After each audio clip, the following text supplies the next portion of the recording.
السلام عليكم. وعليكم السلام ورحمة الله وبركاته. عرف نفسك باب السادة المشاهدين. أنا بدي أخوكم رواق بنيجي المحفوظي من محافظة مطروح.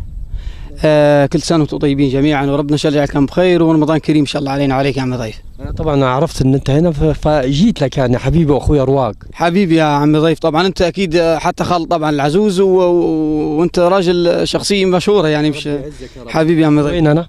نحن أنا جاي في محافظة مطروح. محافظة مطروح. حبيبنا قول لجمهورك بقى كل سنة وأنتم طيبين كده في رمضان. كل سنة وانتم طيبين جمهوري الغالي في كل مكان، كل سنة وانتم طيبين، وانتظروني إن شاء الله في فيديو كليب جديد إن شاء الله حينزل لكم على العيد. وإن شاء الله يكون عند حسن ظنكم، وإن شاء الله تكونوا ديما طيبين. أخبار أهالينا في مطروح؟ الحمد لله والله خير. أنا بدي طبعا إيش طول الليل نغ السهران وفي الصبح يعني بنرقد حوالي الساعة 10 11 كيي. ليش؟ لأني كما أنت شايفنا راعي بالغنم. تمام. ومن صغري يعني نحب بالغنم من صغري. حكم يعني حاجة كنظام هواية الحمد لله موصى عليها الرسول. وبعدين وصية سيدنا محمد عليه الصلاة رعاية سيدنا محمد عليه الصلاة والسلام. تعرف مين هو أمين سر النبي؟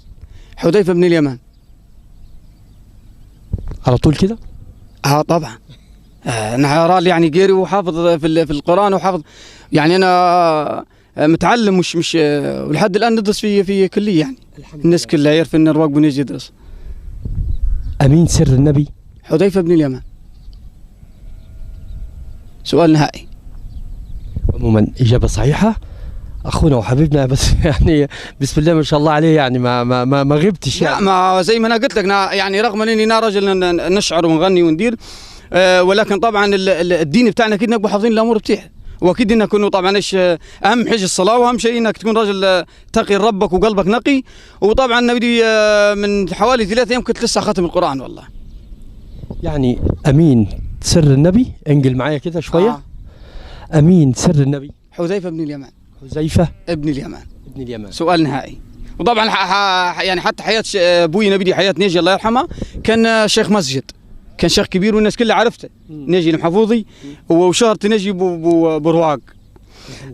طبعا مشهور ومعروف انه كان خطيب مسجد. عموما تحياتنا لاهالي مطروح، وتحياتنا لاهالينا في مطروح ونورونا وشرفونا، وتحياتنا ليك برضه فناننا ونجمنا رواق المحفوظي اللي دائما منورنا ومشرف. حبيبي يا عم ضيف، حبيبي والله. عموما لك مصحف طبعا حيجيبوا لنا طبعا من العربيه لاخونا وحبيبنا رواق المحفوظي. جوائزنا طبعا من عند اخونا وحبيبنا زكريا ابو ابراهيم ترزي الشباب بالعمريه. نقول له كل سنه زكريا طبعا حبيبي يا عم زكريا، نقول لك كل سنه وانت طيب. وانا كنت عندي طبعا من حوالي 15 يوم 10 ايام كنت نفصل عنده، وانا طبعا نجي من مطروح مخصوص خاطر عمي زكريا، لان فصلته دائما ايش يعتبر ترزي الشباب الاول يعني، رغم ان قلت له ونقول له على قناه الفضائيه، ونقول له مباشره، ونقول له للعالم كله اني انا مؤيد العمي زكريا. ليش؟ لانه صراحه بصالته ما فيش منها ولا في مطروح ولا في منها على مستوى مصر. هذا حلو من مطروح يا عم زكريا.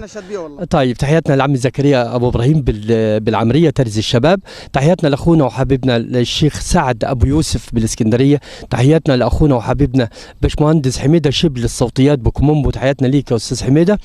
تحياتنا للاستاذ علاء ابو كشيك ابو ياد، نورتونا شرفتونا. شكرا لك، كل سنه وانت طيب. شكرا وانت طيب. وانت طيب. سنه وانت طيبين.